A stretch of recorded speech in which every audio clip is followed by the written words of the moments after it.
The Great Hall of the Galactic Council stretched wider than any building on Earth. Thousands of beings from across the galaxy sat in floating seats that moved slowly through the air.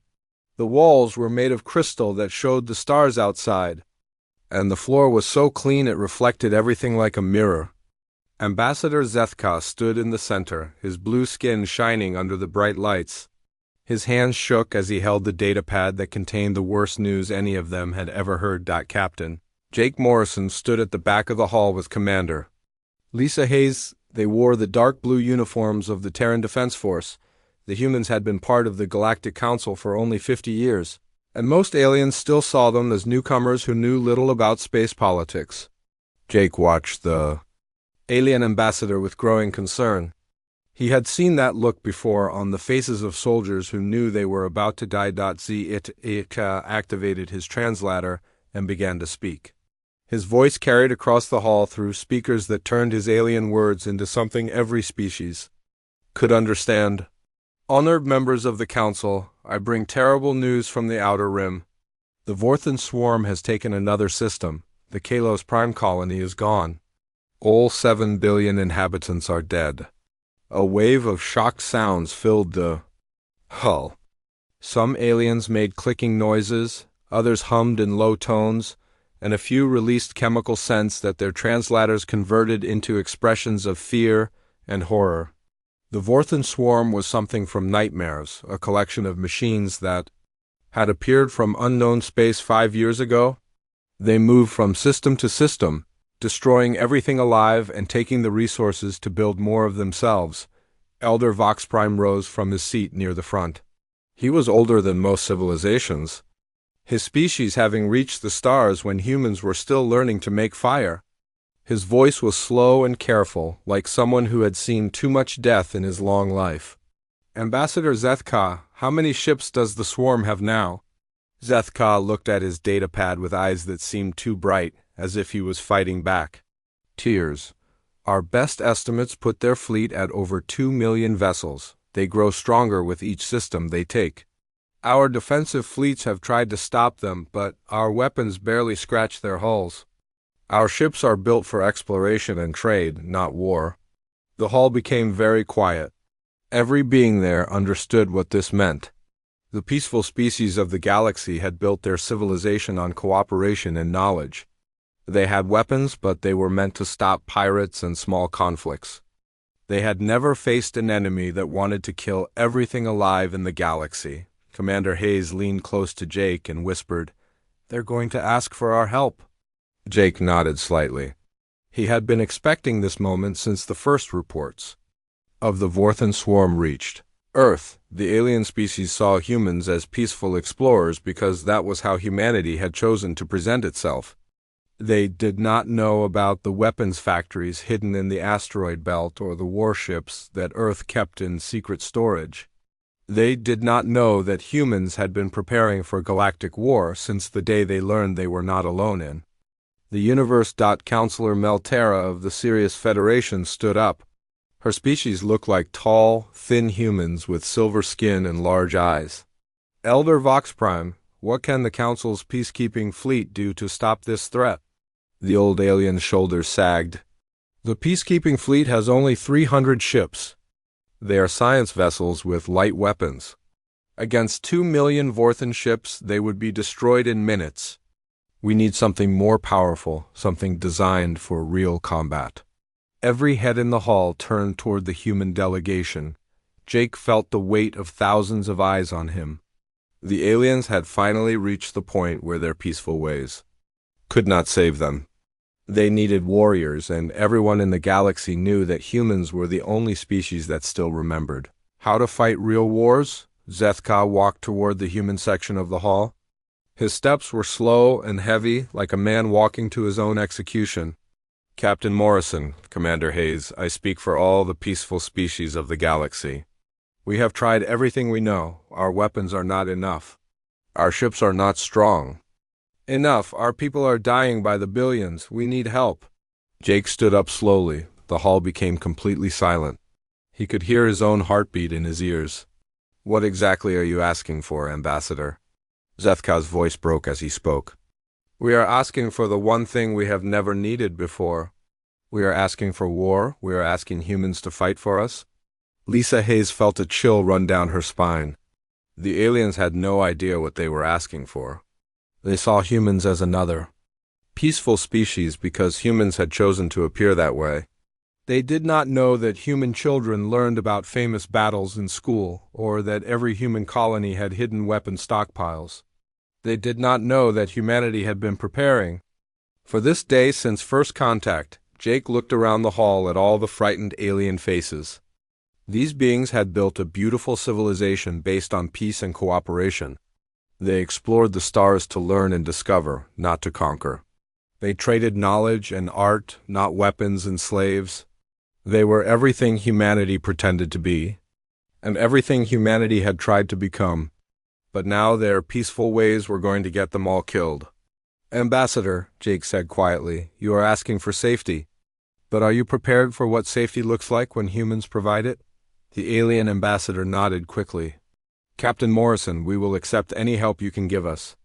We have no other choice. Jake exchanged a long look with Lisa Hayes. She gave him a small nod. The decision was made. Humanity would help their alien neighbors, but in doing so, they would reveal who humans really were. The galaxy was about to learn that the peaceful explorers from Earth were also the deadliest predators the universe had ever produced. We will need to contact Earth, Jake said finally. This decision is too big for the two of us to make alone. As Jake and Lisa left the hall to send their message to Earth, neither of them noticed the small smile on Elder Vox Prime's ancient face. The old being had lived long enough to recognize a warrior species when he saw one. He had been waiting 50 years for this moment, when the galaxy would finally see what humans were truly capable of. Admiral Rebecca Stone stood before the largest gathering of military leaders in human history. The underground meeting room on Luna Base could hold 5,000 people, and every seat was filled. Generals, admirals, scientists, and government. Officials from every human colony in the galaxy had come for this emergency meeting. The message from Captain Morrison had reached Earth 12 hours ago, and the response had been immediate. Every person in this room knew that humanity was about to make a choice that would change everything. President William Carter sat at the head table with the most powerful people in human space. To his right was General Richard Hayes, father of Commander Lisa Hayes and leader of the Colonial Marines. To his left was Dr. Susan Clark, the woman who had spent 20 years designing weapons that could kill entire fleets. Behind them, holographic displays showed the locations of every human ship, base, and weapon in the galaxy. Admiral Stone activated her datapad and began to speak. Ladies and gentlemen, you have all read the reports from the Galactic Council. The Vorthan swarm has destroyed 17 star systems and killed over 40 billion sentient beings. The aliens have formally requested our military assistance. The question before us is simple. Do we reveal our true capabilities to save them? The room was completely silent. Every person there understood what this meant. For 50 years, humanity had pretended to be peaceful explorers. They had hidden their weapons, disguised their warships as cargo vessels, and kept their military technology secret. The aliens thought humans were just another species that had given up war in favor of peace and prosperity. They had no idea that humans had been building the largest military force in galactic history. General Hayes stood up. He was a big man, with gray hair and scars on his hands from old battles. Admiral Stone, our current fleet numbers 3,000 combat vessels. That includes everything from destroyers to the new Titan-class battleships. The Vorthan swarm has over 2 million ships. Even with our superior technology, the numbers are against us. Dr. Clark smiled and activated her own display. The hologram showed ship designs that made even the experienced military officers gasp in surprise. General Hayes, you are thinking in terms of conventional warfare. Project Iron Thunder has been developing new technologies for the past 20 years. We have weapons that can destroy 100 enemy ships with a single shot. We have armor that can withstand direct hits from nuclear weapons. We have engines that can move our ships faster than anything else in the galaxy. President Carter leaned forward. Dr. Clark, some of those projects were classified above my security level. How long have you been preparing for Galactic War? The scientist's expression became serious. Mr. President, we have been preparing since the Centauri incident 23 years ago. When our first colony ship was attacked by unknown aliens, we learned an important lesson. The galaxy is not a safe place. Peace only exists when you are strong enough to defend it. Admiral Stone activated another display showing Earth's hidden military production. Shipyards in the asteroid belt were building new warships every day. Weapon factories on the dark side of the moon were producing enough ammunition to supply a galactic war. Training bases on distant planets were preparing soldiers for combat in space and on alien worlds. The infrastructure exists to wage total war. The question is whether we want to reveal it. Captain Ben Rodriguez, who had just returned from patrol duty near alien space, stood up. Admiral, I have seen the Vorthan swarm ships. They are built for one purpose, destruction. They do not take prisoners. They do not negotiate. They kill everything alive and strip entire planets down to bare rock. If we do not stop them, every peaceful species in the galaxy will be extinct within 10 years. Commander Lisa Hayes' voice came through the communication system from the distant Galactic Council station. Admiral Stone, the aliens are desperate. They have tried everything they know how to do. Their weapons cannot penetrate Vorthan armor. Their ships are too slow to escape. Their tactics are designed for exploration, not combat. They need us, but they have no idea what they are asking for. General Kevin Walsh, leader of the Special Operations Division, stood up. We have 40,000 Marines trained for ship-to-ship combat. We have weapons that can cut through any known armor. We have soldiers who have been preparing their entire lives for war in space. But once we deploy them, every species in the galaxy will know what humans are really capable of. Dr. Elena Rodriguez, the chief xenobiologist, spoke from her seat near the back. From a scientific perspective, revealing our military capabilities will fundamentally change our relationship with every alien species. They will never see us as peaceful explorers again. Some may become our allies out of gratitude. Others may see us as a threat that needs to be eliminated. President Carter looked around the room at all the faces staring back at him. These were the people who had built humanity's hidden empire. They had spent decades preparing for a war they hoped would never come. Now that war was here, and it was not against humanity, but for humanity's allies. Admiral Stone, if we commit to this action, what would it look like? Admiral Stone activated a tactical display showing the entire galaxy. Red dots marked Vorthan-controlled systems. Blue dots showed peaceful alien colonies. Green dots marked human positions. We would deploy battle groups to every threatened system. We would engage the Vorthan swarm with overwhelming force. We would not stop until every machine ship is destroyed. And every alien world is safe. The room erupted in discussion. Some voices argued for caution and limited engagement. Others called for immediate full deployment. A few suggested negotiating with the Vorthan swarm. Though everyone knew the machines did not communicate with organic life forms, General Hayes raised his hand for silence. Ladies and gentlemen, we are debating the wrong question. The question is not whether we should help our allies. The question is whether we are ready to become the protectors of the galaxy. Admiral Stone nodded. The general is correct. If we do this, we will not be able to hide our capabilities anymore. Every alien species will know that humans are the most powerful military force in the galaxy. Some will thank us. Others will fear us. All of them will expect us to solve their problems. Lieutenant Colonel Peter Anderson, who specialized in alien intelligence, stood up. Admiral, our analysis suggests that most alien species will accept human protection in exchange for continued peace. They value their lives and their civilizations more than their pride. The real question is whether humanity is ready to be responsible for galactic security. President Carter stood up slowly. The room became completely silent. Admiral Stone, prepare the fleet for immediate deployment. Dr. Clark, activate all iron Thunder projects. General Hayes, mobilize the Colonial Marines. Ladies and gentlemen, humanity is going to war.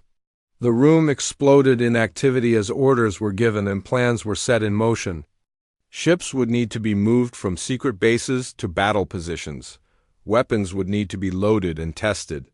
Soldiers would need to say goodbye to their families before heading into unknown dangers. As the meeting broke up, Admiral Stone remained standing at the front of the room.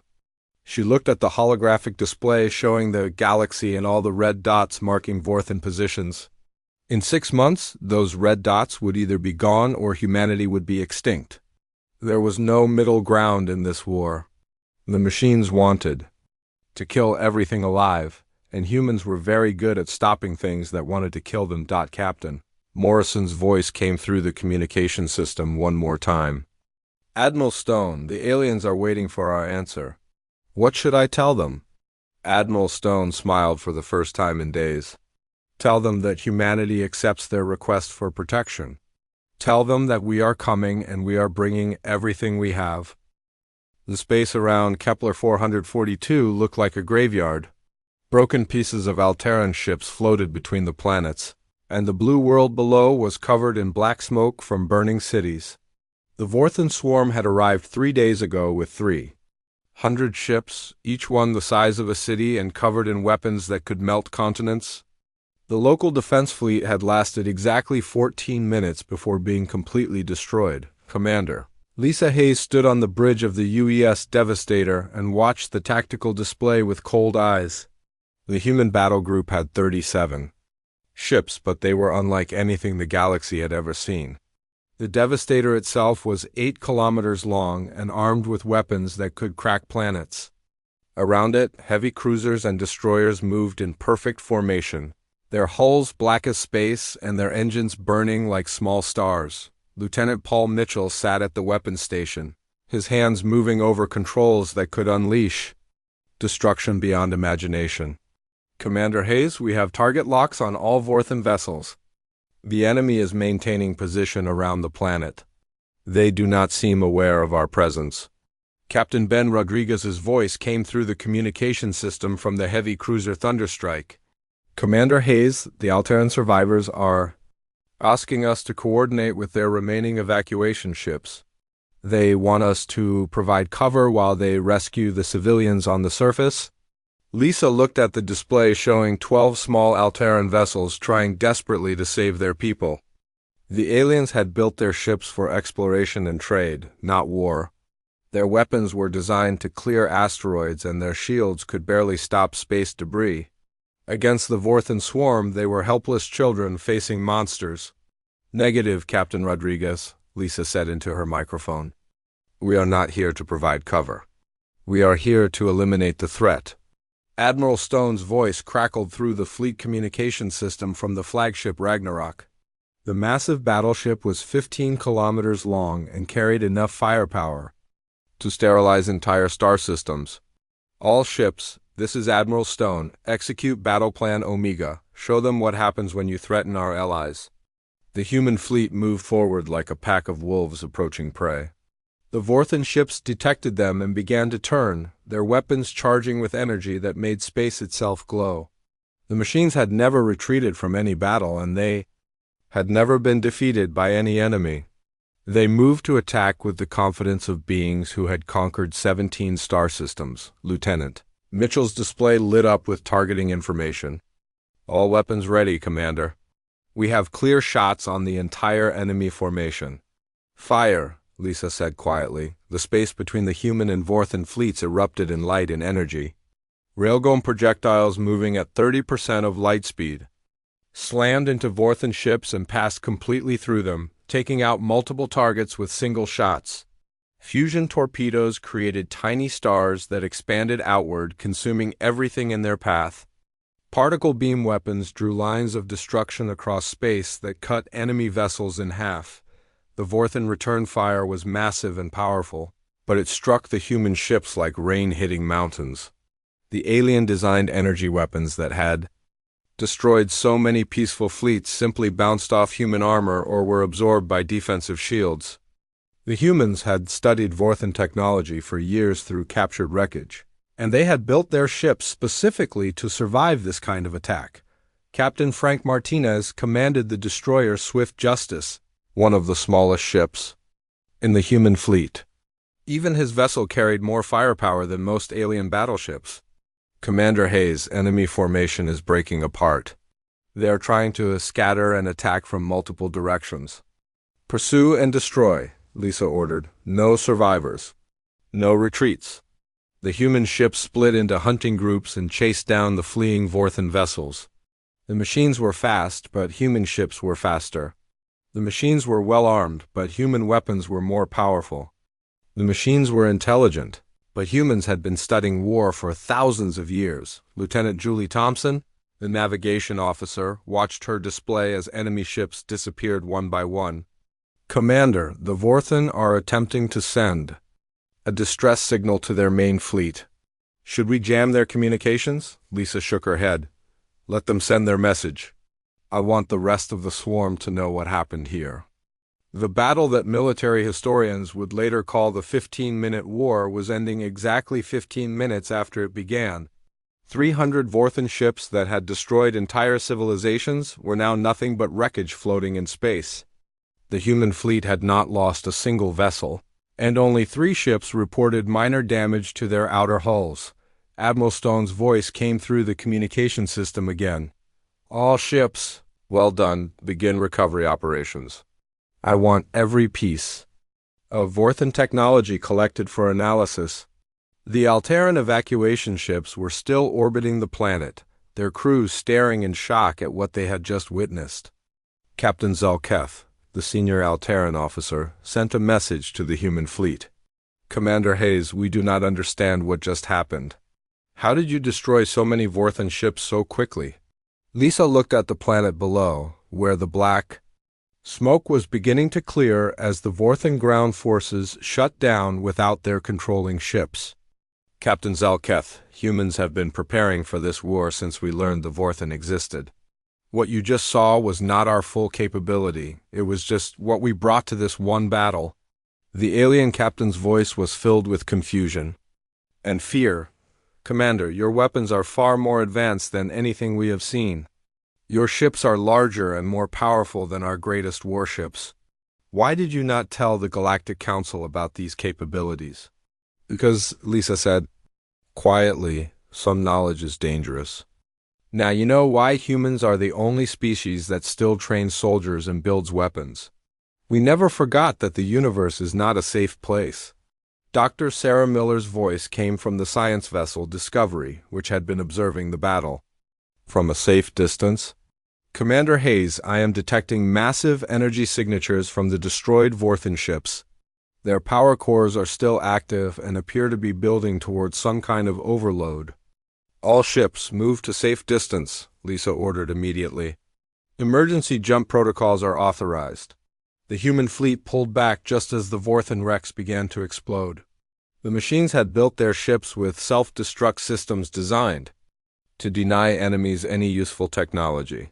The explosions were so powerful they could be seen from the planet's surface, turning night into day for several minutes. When the light faded, the space around Kepler 442 was empty except for the human fleet and the grateful Alteran ships. The planet below was damaged but not destroyed, and the civilian population was safe. Admiral Stone opened a communication channel to all ships. Ladies and gentlemen, this was our first battle against the Vorthan swarm. Intelligence reports indicate there are more enemy fleets moving toward other systems. We will pursue and destroy every machine ship until the threat is completely eliminated. Lieutenant Mitchell looked up from his weapons console. Commander, are we really going to hunt down 2 million enemy ships? Lisa smiled for the first time since the battle began. Lieutenant, we are going to do exactly what Admiral Stone ordered. We are going to destroy every Vorthan ship in the galaxy, and then we are going to make sure this never happens again. The human fleet began moving toward the next star system, where intelligence reports indicated another Vorthan attack was imminent. Behind them, the Alteran ships began the long process of rescuing their people and rebuilding their world. The aliens had asked for safety, and humanity had delivered it in the most direct way possible. Now, the galaxy would learn what it meant. To be protected by the most dangerous species ever to reach the stars. The Galactic Council chamber looked very different than it had 6 weeks ago. Where once there had been desperate pleas for help, now there were angry accusations and fearful whispers. Representatives from dozens of species sat in their floating chairs, staring down at the human delegation with expressions ranging from gratitude to terror. Admiral Stone sat calmly at the witness table, flanked by Captain Morrison and Commander Hayes, while Senator Margaret White tried to manage the political crisis that humanity's military victory had created. Counselor Melterra of the Sirius Federation stood up first, her silver skin gleaming under the chamber's lights. Admiral Stone, when humans joined the Galactic Council 50 years ago, you told us you were peaceful explorers seeking knowledge and friendship. You claimed to have abandoned warfare in favor of science and diplomacy. Admiral Stone did not change her expression. Counselor, we told you we were explorers and scientists. We told you we valued peace and cooperation. We do. We simply did not explain what those words mean to a species that has been surviving in a hostile universe for 200,000 years. Prime Minister Kael'ton of the Rigel Consortium activated his translator and spoke in harsh tones. You lead to us? You presented yourselves as another peaceful species while building the largest military force in galactic history. Your ships carry weapons that could destroy entire planets. Your soldiers are trained for total warfare. This is not the behavior of peaceful explorers. Captain Morrison stood up slowly. Every being in the chamber focused on him, waiting to see how humans would defend their deception. Prime Minister, may I ask what your species did when it first developed interstellar travel? The alien leader seemed confused by the question. We explored nearby systems. We established peaceful contact with other species. We shared knowledge and resources. We built the foundation of what became the Galactic Council. And what did humans do when we first developed interstellar travel? Morrison asked. The same thing, Kael'ton replied. You explored, you made contact, you joined our community. Morrison nodded. Exactly.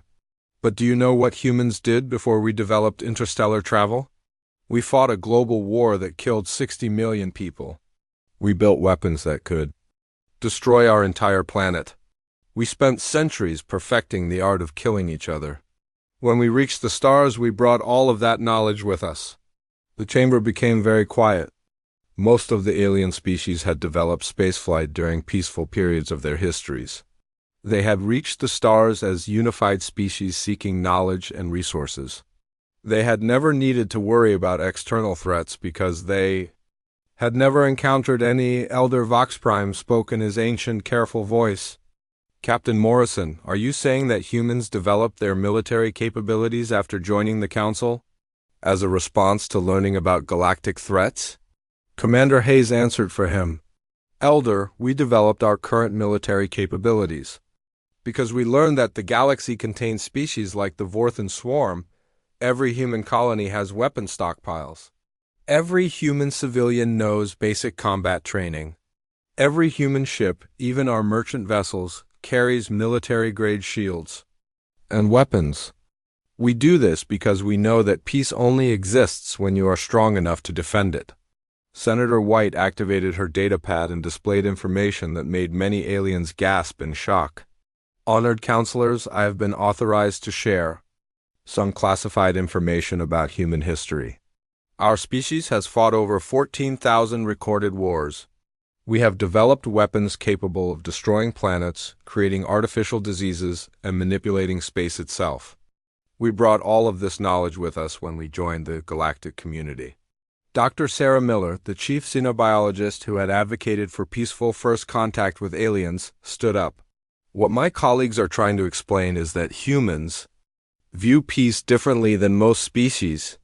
You see peace as the natural state of intelligent beings. We see peace as something that must be constantly defended against those who would destroy it. Ambassador Zethka, whose species had been saved by human intervention, spoke carefully. Dr. Miller, are you saying that humans have been preparing for galactic war since first contact? Yes, Miller replied simply. Since the day we learned we were not alone in the universe, humans have been preparing for the possibility that some alien species might be hostile. The Vorthan swarm proved that our preparations were necessary. Councillor Vexnera of the Andorian Republic stood up, his multiple arms waving in agitation. This is exactly why many species are concerned about human capabilities. You prepared for war against us before you even met us. You assumed we would be enemies. Admiral Stone finally spoke again, her voice calm but firm.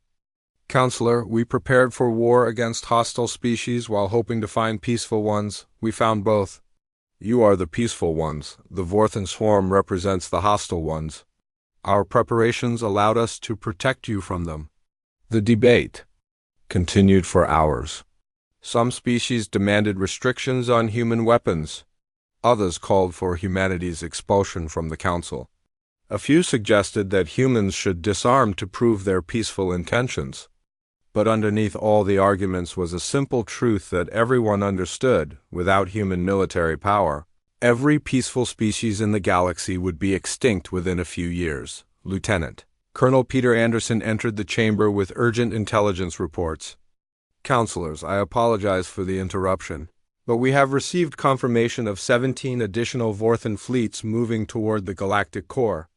Our analysis indicates they are converging on the ancient shipyards near the black hole where their creators first built them. The chamber fell completely silent. Elder Vox Prime asked the question that everyone was thinking. Colonel Anderson, how many ships are we talking about? Conservative estimates put the combined fleet at over 50,000 vessels.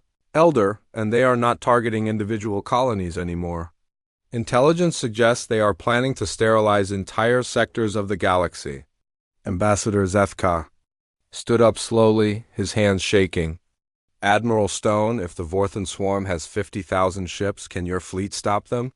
Admiral Stone looked around the chamber at all the frightened alien faces. Ambassador, you are not asking me if we can stop them. You are asking me if we are willing to fight a war of extermination across half the galaxy. You are asking us to become the thing that most of your species fear most, a military power that destroys its enemies completely. Captain Morrison stepped forward. What the Admiral is saying is that we can save you, but the price is knowing who we really are. Once you have seen humans wage total war, you can never forget what we are capable of. Commander Hayes added quietly, the question is whether you want to be alive to be afraid of us, or dead because you were afraid to ask for our help. The chamber erupted in discussion. Representatives huddled in groups, speaking in rapid whispers. Some species advocated for accepting human protection. Others argued for finding alternative solutions. A few suggested negotiating with the Vorthan swarm, though everyone knew the machines did not communicate with organic life. Elder Vox Prime stood up and raised his hand for silence. The ancient being's voice carried the authority of someone who had seen civilizations rise and fall. Admiral Stone, the Galactic Council formally requests that humanity deploy its full military capabilities to end the Vorthan threat permanently. We understand what this means and we accept the consequences. Admiral Stone nodded once.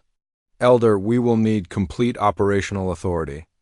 No restrictions on our weapons or tactics. No questions about our methods. And the understanding that when this war is over, you will be sharing the galaxy with the species that won it.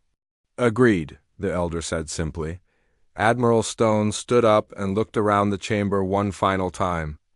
Counselors, you asked for safety. We are going to give you the only kind we know how to provide. Absolute, total, and permanent. The human war machine is fully activated now. It cannot be turned off until every threat is eliminated. As the human delegation left the chamber to begin preparations for the largest military campaign in galactic history, the alien representatives sat in stunned silence. They had finally gotten what they asked for: protection from extinction. But they were beginning to understand that being protected by humans meant living in a galaxy where peace was maintained not through diplomacy and good intentions, but through the absolute certainty that any threat to that peace would be met with overwhelming, unstoppable force. Earth had become the center of the largest war effort in galactic history. Every day, massive ships lifted off from hidden bases and headed toward distant battlefields. The asteroid belt buzzed with activity as automated factories worked around the clock to build weapons, ammunition, and supplies. The dark side of the moon glowed with the heat of production facilities that had been constructed in secret over 50 years. Admiral Stone stood in the command center deep beneath Luna Base, watching holographic displays that showed the progress of humanity's war against the Vorthan swarm.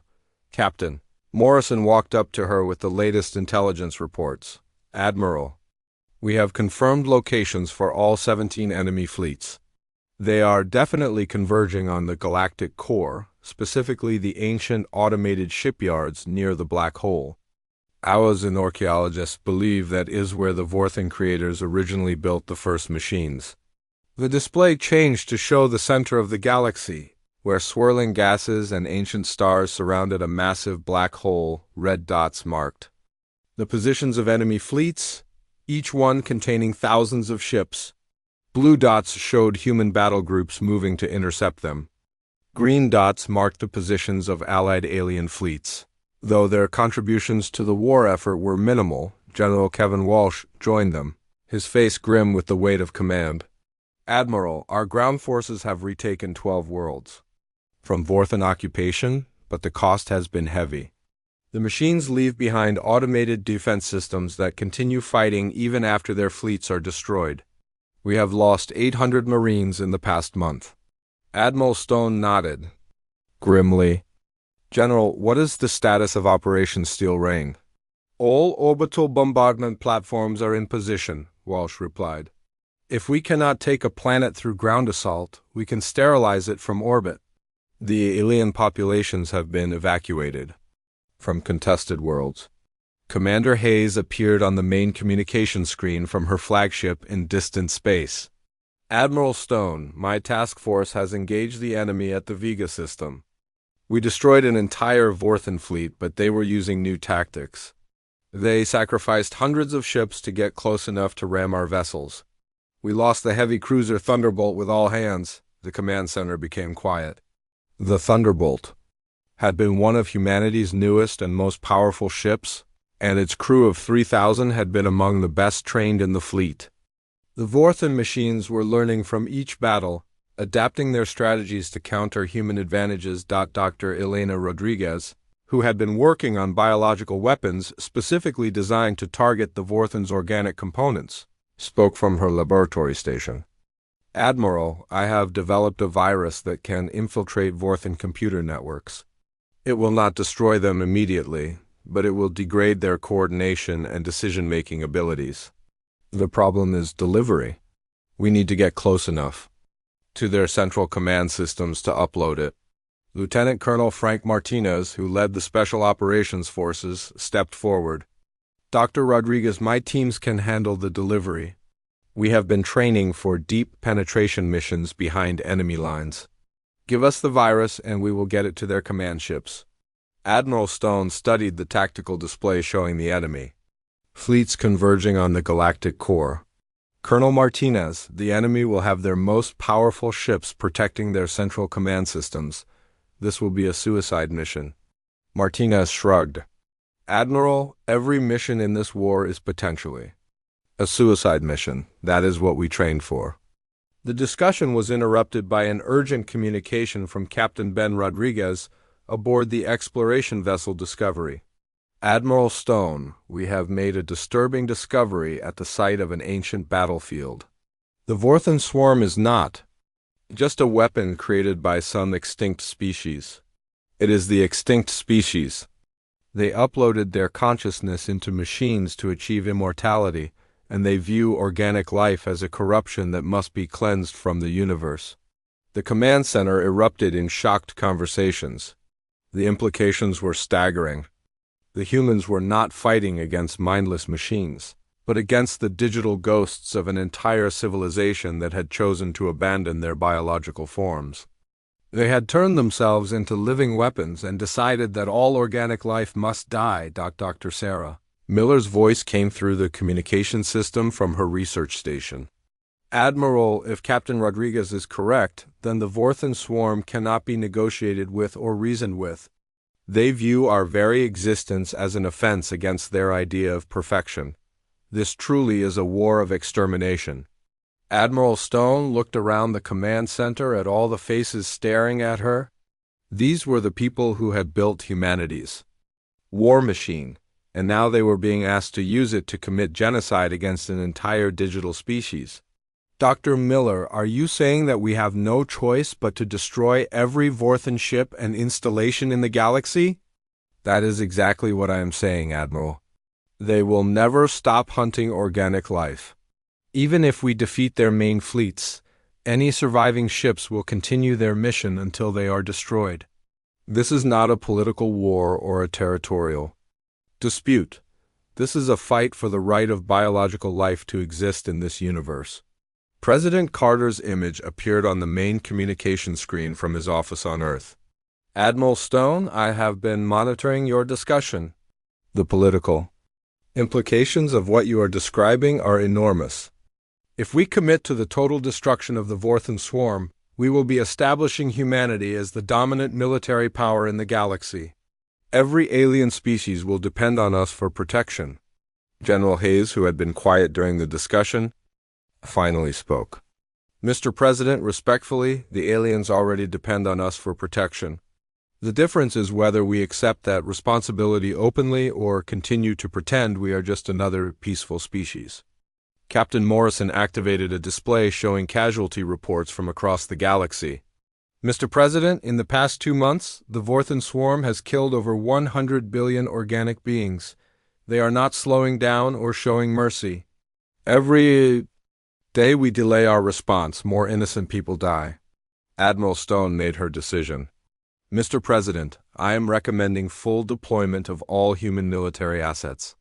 We will pursue and destroy every Vorthan ship in the galaxy. We will sterilize their construction facilities and eliminate their ability to build new vessels. We will end this threat permanently. The President was quiet for several long seconds. Admiral, you are asking me to authorize the complete militarization of human civilization. Once we deploy our full capabilities, we cannot hide what we are anymore. Sir, Admiral Stone replied, the choice is not whether to reveal our capabilities. The choice is whether to use them to save our allies or to watch them be exterminated while we remain hidden. President Carter nodded slowly. Admiral Stone, you have full authorization to deploy all available assets. End this war, whatever the cost. The command center burst into activity as orders were transmitted across the galaxy. Hidden shipyards began launching their reserve fleets. Secret weapon stockpiles were distributed to combat units. Soldiers who had trained their entire lives for this moment received orders to deploy to distant battlefields. Admiral Stone opened a communication channel to every human military unit in the galaxy. This is Admiral Stone to all commands. We are initiating Operation Final Solution. Our mission is the complete elimination of the Vorthan threat. We will not stop until every machine ship is destroyed and every organic world is safe. We are not just fighting for our allies. We are fighting for the right of biological life to exist in this universe. Commander Hayes' voice came through from her position at the front lines. Admiral understood. My fleets are moving toward the galactic core. We will engage the enemy main force within 72 hours. As the largest fleet in human history began moving toward the center of the galaxy, Admiral Stone looked at the tactical display one more time. In a few days, either the Vorthan swarm would be extinct or humanity would be. There was no middle ground in this war, no possibility of compromise or negotiation. The universe was about to learn what happened when someone threatened the species that had spent 200,000 years perfecting the art of war. The final battle of the Vorthan War began at the center of the galaxy, where ancient stars burned around a massive black hole that had existed since the universe was young. Admiral Stone commanded the largest human fleet ever assembled. Over 5,000 ships ranging from nimble destroyers to massive Titan class battleships that could crack moons with their main guns. Around her, the space near the galactic core swarmed with over 50,000 Vorthan vessels, each one a mechanical nightmare designed for the total destruction of organic life. Commander Hayes stood on the bridge of the battleship Ragnarok, watching as enemy ships moved into attack formation.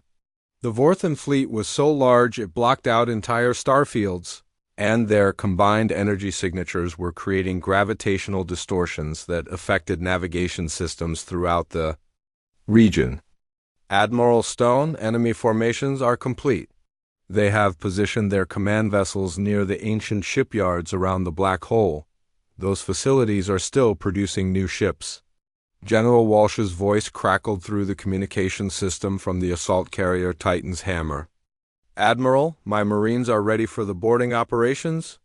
We have identified 17 Vorthan command ships that appear to contain their central processing systems. If we can get Dr. Rodriguez's virus into even one of them, it should spread throughout their entire network.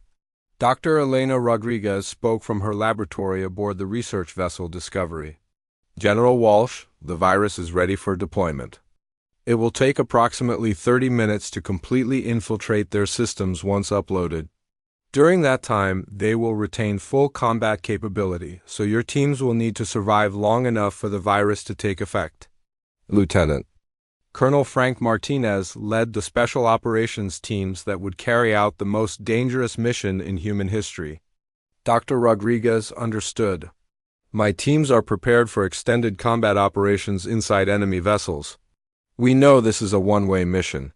Admiral Stone looked at the tactical display showing the positions of both fleets.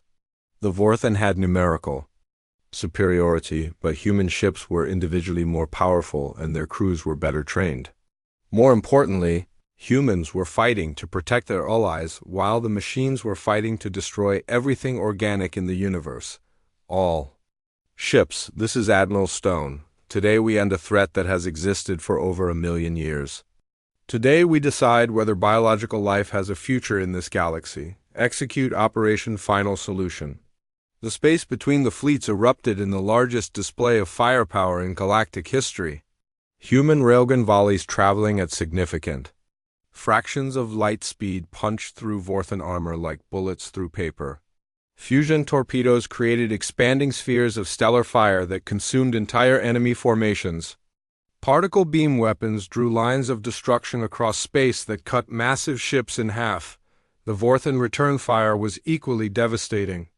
Energy weapons that could boil oceans struck human shields and armor, testing defensive systems that had been designed to survive anything the galaxy could produce.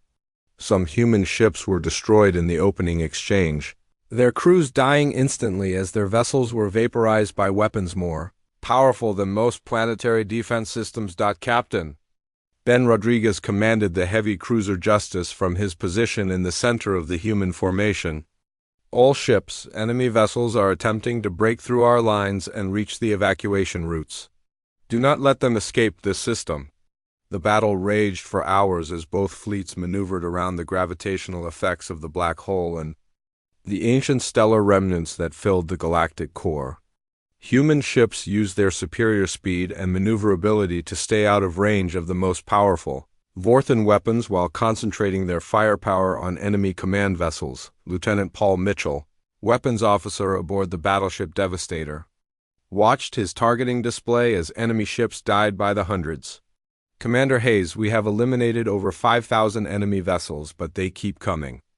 The automated shipyards are launching new ships faster than we can destroy them. Commander Hayes opened a communication channel to Admiral Stone. Admiral, we need to destroy those shipyards or this battle will continue indefinitely. Request. Permission to execute close-range bombardment. Admiral Stone studied the tactical situation. The ancient shipyards were protected by the most powerful Vorthan vessels and were positioned dangerously close to the black hole's event horizon. Any ship attempting to attack them would face overwhelming enemy fire while dealing with extreme gravitational forces. Permission granted, Commander. Take whatever ships you need. Hayes selected the fastest and most heavily armed vessels in the human fleet for the assault on the shipyards. as her task force accelerated toward the black. Whole Vorthan ships moved to intercept them. The space around the ancient facilities became a maze of energy beams, missile trails, and exploding ships as both sides fought with desperate intensity. General Walsh's Marines launched their boarding operations in the middle of the battle, using specialized assault shuttles to penetrate the hulls of Vorthan command ships. The fighting inside the enemy vessels was brutal and desperate as human soldiers battled mechanical defenders in corridors filled with the digital consciousness of an extinct civilization. Lieutenant Colonel Martinez led the assault on the primary command vessel, a massive ship that served as the central processing node for the entire Vorthan network. Dr. Rodriguez, we are inside the enemy command center. Beginning virus upload now. The virus Dr. Rodriguez had created began spreading through the Vorthan network like a digital plague, corrupting data and degrading the coordination between enemy ships. The machines began to respond more slowly to human attacks, and their formations started to break apart as individual vessels lost contact with the central command. Captain Julie Thompson, commanding the destroyer Swift Strike, watched as enemy ships around her position suddenly stopped firing and began drifting helplessly through space. Admiral Stone, the virus is working. Enemy vessels throughout this sector have ceased combat operations. The effects spread outward from the central command ships like ripples in a pond. Tens of thousands of Vorthan vessels simply stopped functioning, as their controlling intelligence was destroyed by the digital virus. The largest fleet in galactic history became a collection of lifeless metal hulks floating around the black hole. Admiral Stone opened a communication channel to all human units. All ships continue firing until every enemy vessel is confirmed destroyed. We cannot allow any Vorthan systems to survive and rebuild. The final phase of the battle lasted another 6 hours as human ships systematically destroyed every piece of Vorthan technology in the galactic core. The ancient shipyards were reduced to molten metal, and the command vessels were completely vaporized to ensure no trace of the enemy consciousness could survive. When the last Vorthan ship was destroyed, space around the galactic core was filled with expanding clouds of debris and the cooling remnants of what had once been the most powerful fleet in the galaxy. The threat that had terrified peaceful species for years was finally gone. Admiral Stone stood in the command center of her flagship and looked at the tactical display showing empty space where enemy formations had been. Dr. Rodriguez, are you detecting any surviving Vorthan signals anywhere in the galaxy? The scientist checked her instruments carefully. Admiral, I am detecting no active Vorthan technology anywhere in known space. The virus has eliminated their ability to communicate or coordinate. Any surviving individual ships are effectively brain dead. The communication system crackled with reports from across the galaxy as human fleets confirmed the destruction of the last Vorthan positions. The war that had threatened to exterminate all organic life was over, and humanity had won it completely. General Walsh's voice came through from one of the captured Vorthan vessels. Admiral Stone, my teams have secured enemy data storage systems. We now have complete records of their technology and their plans for galactic extermination. This information will ensure that no similar threat can ever arise again. Admiral Stone opened a communication channel to Earth and the Galactic Council. This is Admiral Stone reporting the complete elimination of the Vorthan threat. All enemy fleets have been destroyed. All production facilities have been sterilized. The galaxy is safe. The response from the Galactic Council chamber was immediate and overwhelming. Thousands of alien voices expressed gratitude, relief, and barely concealed fear. They had been saved from extinction, but they now understood exactly what kind of species had saved them. As the human fleet began the long journey back to their respective bases, Admiral Stone remained on the bridge of her flagship, looking out at the stars. The galaxy was safe, but it was a different galaxy than it had been 8 months ago. Every species in known space now understood that humans were not peaceful explorers who had given up war. They were the most dangerous predators the universe had ever produced, and they had just proven it by eliminating an entire digital civilization that had existed for over 1 million years, the age of gentle exploration and careful diplomacy was over. The age of human-enforced peace had begun, and it would be maintained not through good intentions and peaceful negotiations,